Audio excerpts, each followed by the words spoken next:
Hello, and welcome to Radio NIGP. For the May episode, we present a new and improved model that offers you a shorter episode format. Still packed with relevant information for any procurement practitioner, this month we look at a fiscal year-end phenomenon so typical to government, when our clients look to quickly spend it or lose it.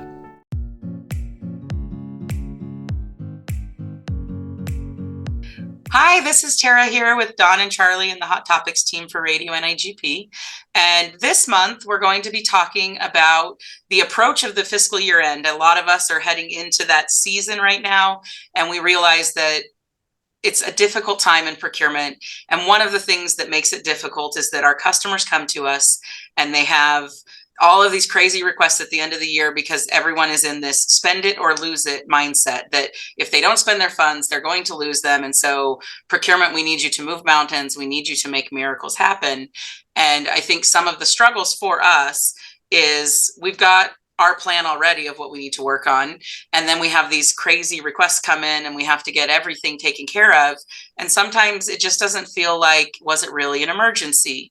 Or the other side of that is people are just trying to spend up their funds. So I've got an office supply budget and I just didn't need to buy that many office supplies. So can I move all of that money into, technology and buy new monitors for everyone in my staff? So our group's going to talk through sort of the pitfalls and how do we continue to be a resource and not just a stumbling block in procurement and help people navigate through the year end. Charlie, I know that you had shared some examples working for a parks department on year end spend and when it makes sense. So what are your thoughts on that? Yeah. Hello, everybody, again. So here with Cleveland Metro Parks, we run a zoo. We have a zoo. We have golf courses, marinas, restaurants, and things like that. And I think one of the key things here is we always talk about is communication. So our fiscal year is the calendar year. And as we get towards we're getting out of season here up, in Cleveland, our season is typically May through October is our busy season here with Cleveland Metro Parks. So after the golf season's over and things like that, our golf team, communicates with me. And let me say that again, our golf team does have great communication with not just myself, but my procurement team. And one of the examples where we have good communication is restocking. I want to say restocking in quotes, but restocking the shelves like with Titleist golf balls, with gloves, with shoes, and also with turf supplies. At the end of the year, they may have extra budget, and what they do is they say, hey, before the next bid is in place for these items, can we purchase those now, the hot topics, the hot things that people are buying that we know they're going to buy next year, so we get this year's price and not next year's price. It's been working out very well for us. It's something we've been doing now, I'm going to say, for the last 5-6 years. And the key thing is that it's communication.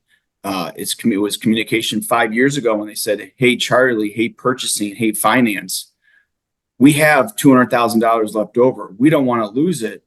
Can we do this? Yes, we're spending money now, but it's going to save us money next year. And after we analyzed it and looked and analyzed the market, what is the cost of golf balls going to be next year?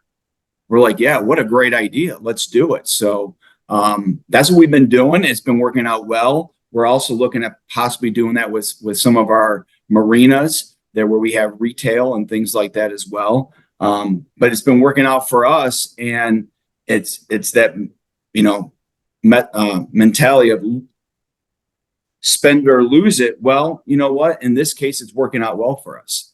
So they are getting what they need and prepares them for next year.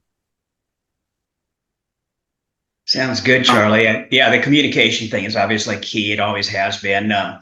When we're faced with I'm going to lose the money if I don't use it, there's lots of different angles we can go. At that point, do we maybe buy off a contract that's already established, so you don't have to go through a bid process? Maybe talk to the department and find out, okay, what's the truth about them losing the money? Is it going to go away? Or could we talk to finance maybe and get an extension? If it's a grant, maybe the granting entity will give an extension. So there's, some things you can possibly do at the last minute type thing. But like you said, the key is, starting early. Terry, you said, are we going to be a block or help navigate? Well, that goes back to what I always say is that, are we a stop sign or a GPS? If I get with you my goal is always get with the people in the first quarter of the year, find out what their needs are, what their big projects are, what their grants are. And that way, knowing then what's coming up, we can maybe make plans so that it's not an end of the year type thing. But, I really feel like, like I said, a GPS, if they'll tell me where they want to be at the end of the year, and if they tell me at the beginning, then we can help them get there. But if they don't tell me until, June 1st for a June 30th deadline, there's not much I can do at that point. Sometimes legally, we may still be able to get it across, but talking about resources, I'm going to take my entire staff resources to try to focus on this. It's got to be a high priority. So sometimes I ask them to give me a letter telling me why the money wasn't spent earlier, why they delayed it, and why it's so important, and why should it be a high priority of the institution or the university.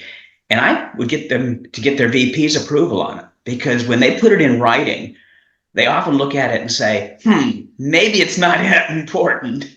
Yeah. But those are just some thoughts off the top of my head. Tara, what do you think? I think it's interesting. You guys talked about a couple different things. And there's this idea of roadblock versus a stepping stone or a GPS. And I think in procurement, we're used to like doing whatever it takes to get the job done. And sometimes that's what builds trust with our departments for us. They're like, yeah, get it to procurement. They'll handle it. They'll make it happen.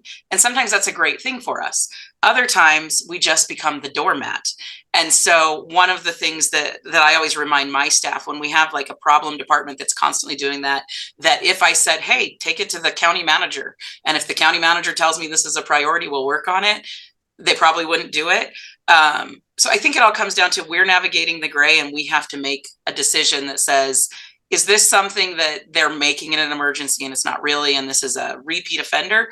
In those situations, I think we do need to make it somewhat uncomfortable for them. Even if we solve their problem, it needs to be uncomfortable enough that they are willing to change. If it's a legitimate request, if it's, look, we're going to lose these funds, we know that we can buy a bunch of golf balls and we're going to use them, great. We're not going to hoard golf balls. We're not going to hoard turf equipment.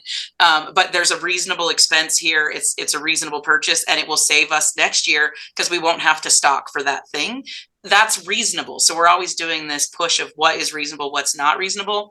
And as you guys were talking, it's one of my favorite analogies. My boss that hired me in procurement, he always used to say, if you want us there in the landing, you need to include us in takeoff, because there's only so much we can do from ground control. So if you've done all these things on this project, if you were planning all along that you weren't going to purchase these things until June, and then you come to me and I say, it's going to take 3 months to get that contract awarded. Had you talked to me in the beginning, we could, of course, corrected throughout the process. So I just think that, again, it comes down to good communication, and we want to be a resource to our departments. And this is a stressful time for us. We can't let the stress get in the middle of that. We have to be effective communicators if we're going to continue to build relationships with our departments, and they are going to trust us. So I want to add one thing, and this is something that I think we're all going to see at the 2024 forum in Charlotte, North Carolina, is procurement is your GPS. Don Buffum is going to make up all these shirts. So keep an eye out. Don Buffum is going to be selling shirts. Procurement is your GPS. I love it. Okay. Sounds good. Any closing thoughts? Who can top that? No. All right. Well, thank you all for listening to us, and we'll see you at the next episode for Hot Topics Radio NIGP. Thanks. Peace.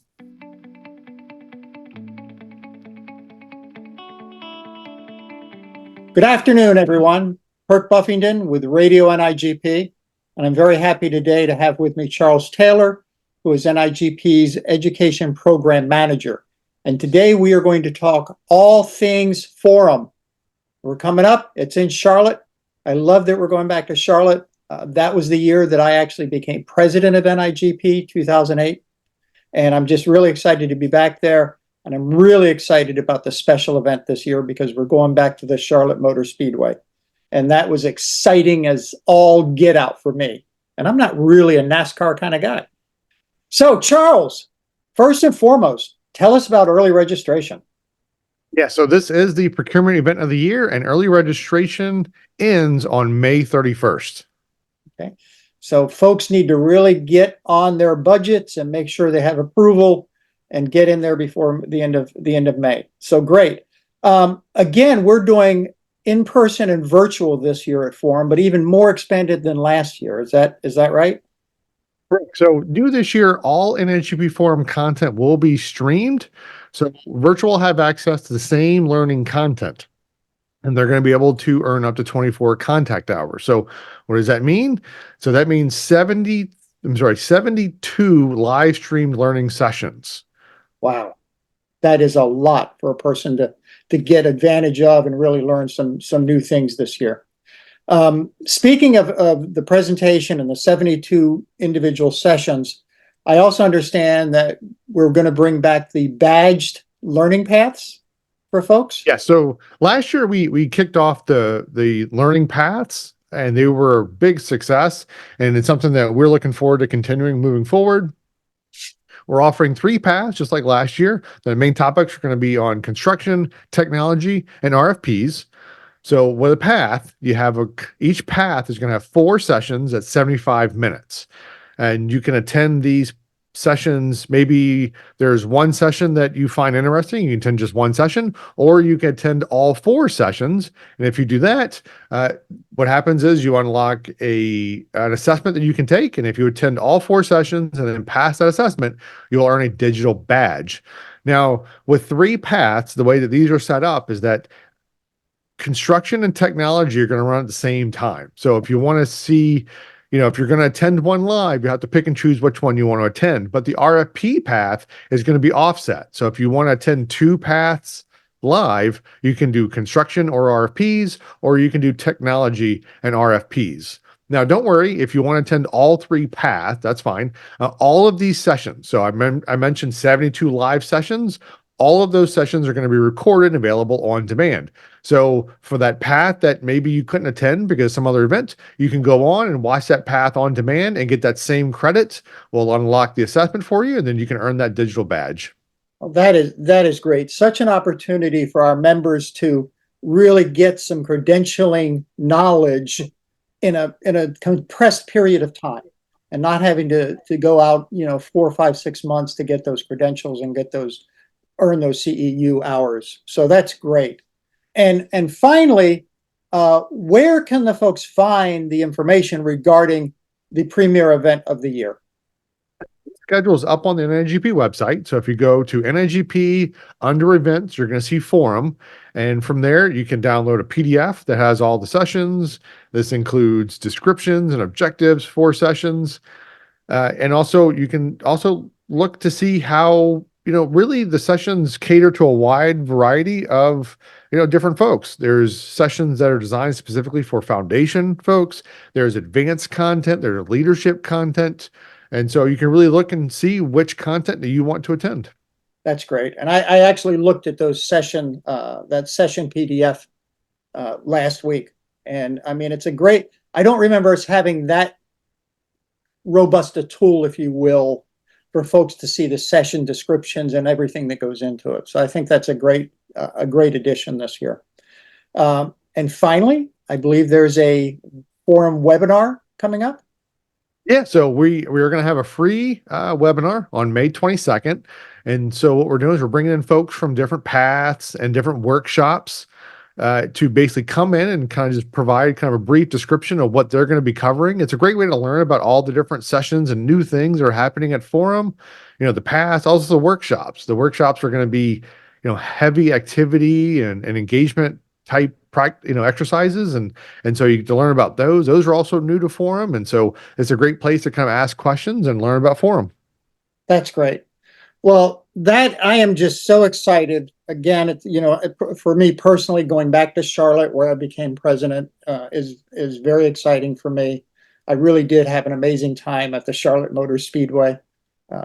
Folks who know me would not think of me as being a NASCAR kind of guy, but I got in one of those cars and took some rides around the track with one of the professional drivers, and it was really amazing. Well, Charles, thank you so much for your time. We really appreciate it. And again, everybody, early registration ends May 31st. Get your budgets in line.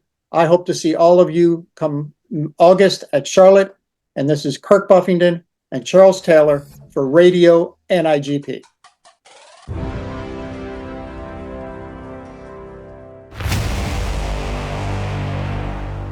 Hi, welcome to this month's session of Construction Junction that we're tying along with Tech Talk.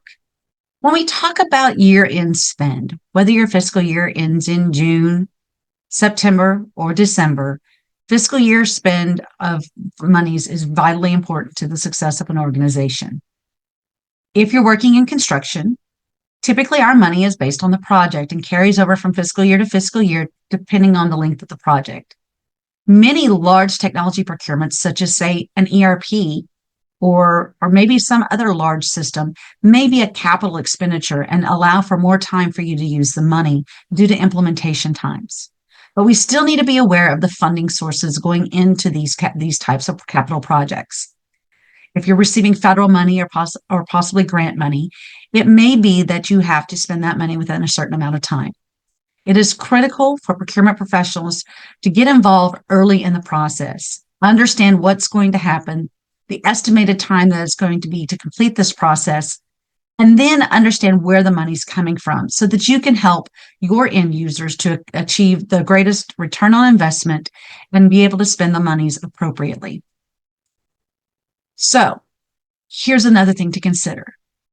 For capital projects, many times the budgets are developed way in advance.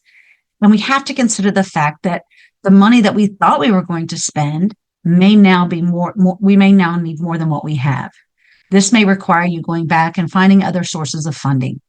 This is true, very much true in construction, considering the fact if you do the standard design bid build, which is a low bid contract, the design happened possibly a year or more before you actually put out the project to bid. And that may mean that you have to go back and ask for more funding or redesign your project. Redesigning the project comes at a cost as well. And that has to be factored into the overall budget for the entire project. Once again, working with your end users well in advance, having long procurement schedules, making sure you're having monthly touch base meetings where you know where things are at. If you've got several projects that are kind of similar, you can even have bi-weekly meetings to see what the status of, such as, many of our road projects that we have going on, we have a space holder for land acquisition, utility relocation, and then the obtaining of permits and any credits that we may need to be able to continue with the construction. You also need to be aware of environmental concerns. If you have to have certain periods where you're not allowed to do tree clearing or certain work can't take place during certain times of the year, these all impact your schedule and may impact your budget. It's a good idea to work with your end users sooner rather than later. Thank you for taking your time today to listen to this session of a joint Tech Talk and Construction Junction.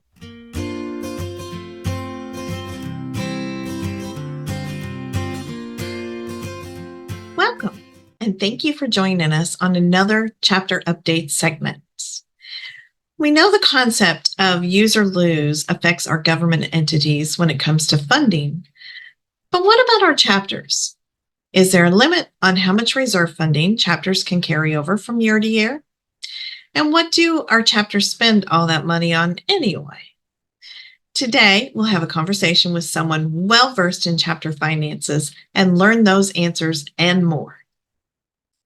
So today on Chapter Updates, I'm very happy to have with us one of our great colleagues and a good friend of mine, Mr. Sean Carroll. Sean, would you like to introduce yourself to the radio audience out there in the world?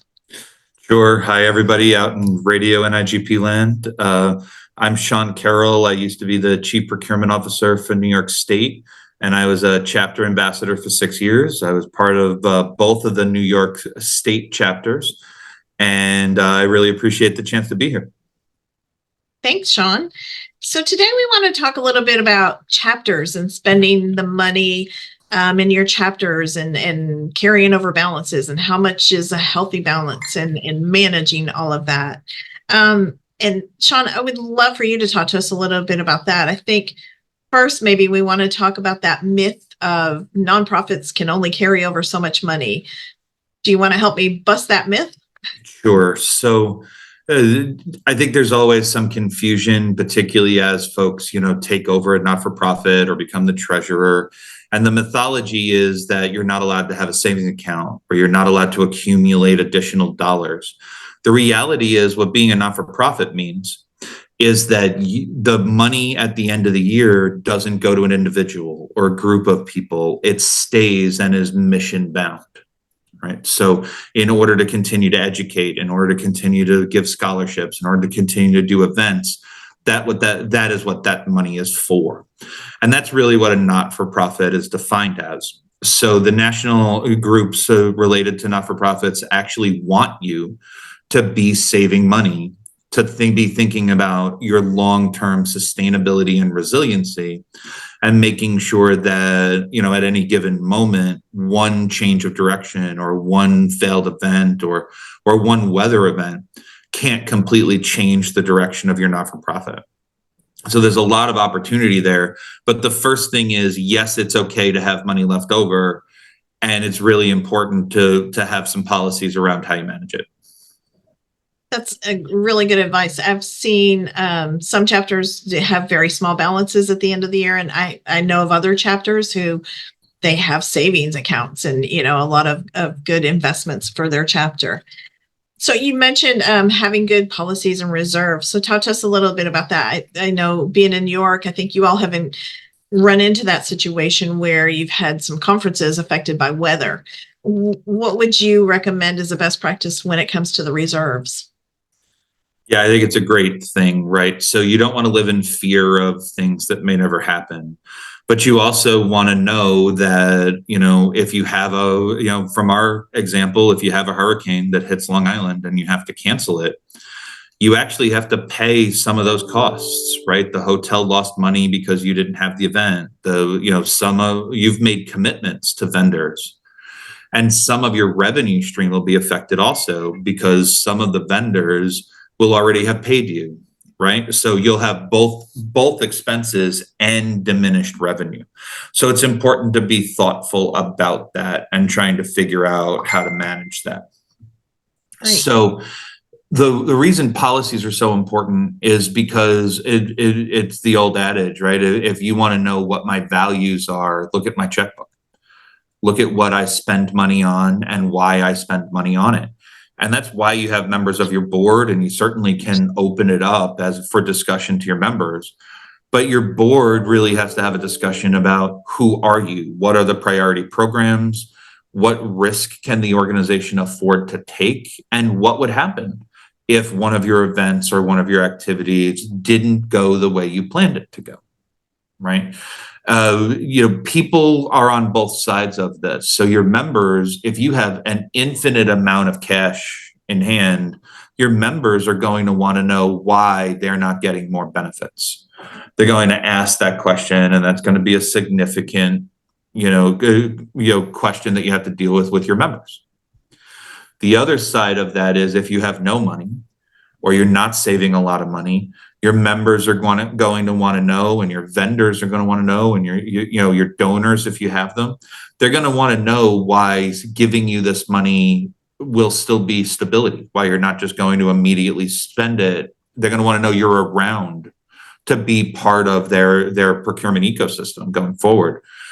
So that's important. And also, if you don't have reserves and you do get surprised by something, that can be a real problem for an organization, because that then has you running in the red. It means you have to take some dollar amount away from something you've also prioritized and balance that out.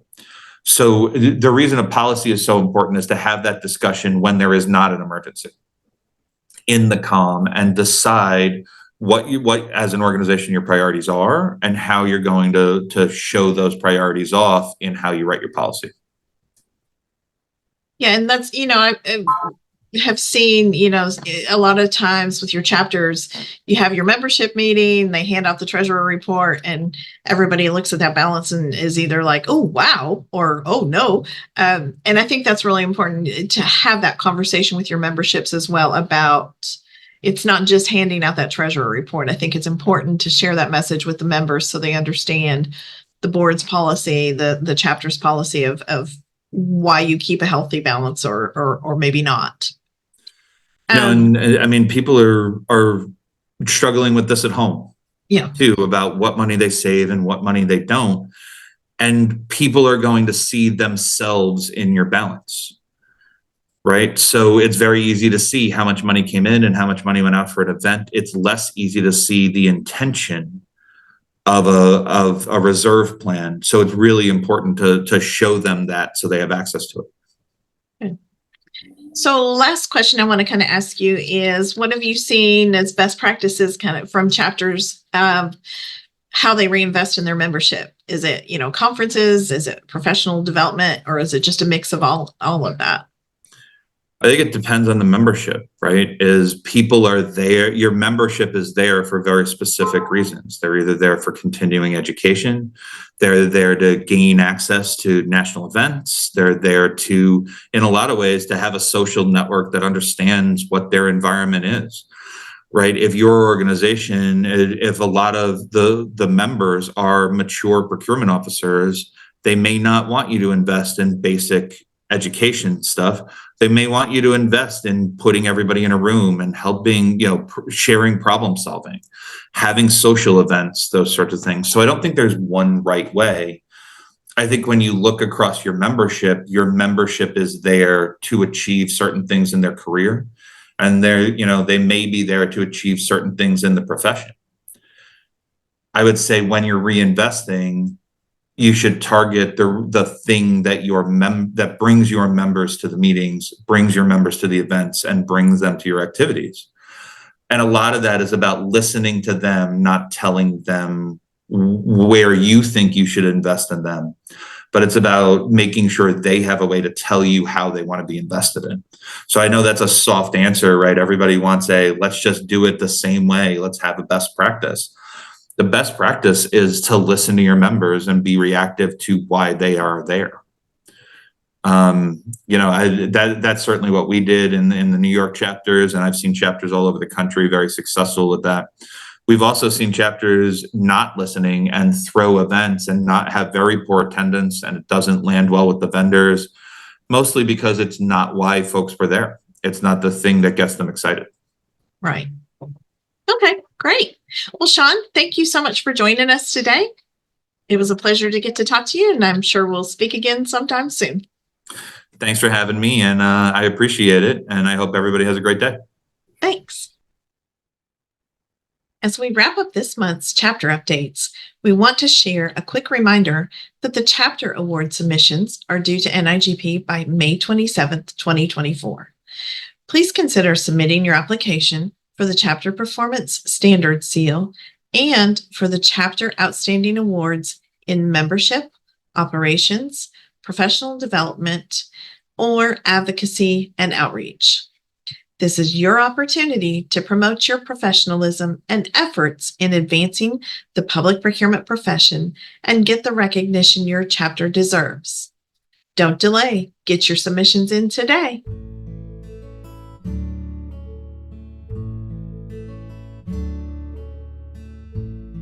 Hello, friends. We know it's coming. That end of the year rush to spend is upon us. So what can we do to throw ourselves and our customers a lifeline so that we don't drown in this end of the year rush? First thing is gaining and sharing an understanding of what end of the year means at your entity. Do the items have to be delivered or just ordered and encumbered at year end? Does the invoice have to be received or just in process? Can your entity use its P card where payment is immediate to cover some of the rush? The definition of year-end can vary depending on your entity and even within your entity at times. Bless their hearts, we don't know. But procurement's view needs to align with finance and accounting's view, and that needs to be communicated well in advance to our end users. Helping them to schedule and plan ahead can help assist with the rush. You know what they say, an ounce of prevention can be worth a pound of cure. Helping our customers understand expectations will certainly help ease the rush. But planning ahead is more than just a procurement issue. Doing more with less is not always possible. Knowing and understanding the capacity of your procurement department and communicating that to your end users is also important to do ahead of time. That helps everyone with planning and clarity of expectations. We can truly only do so much, but it requires that we actually know and have completed an analysis to quantify that. Might be something to consider over the next year.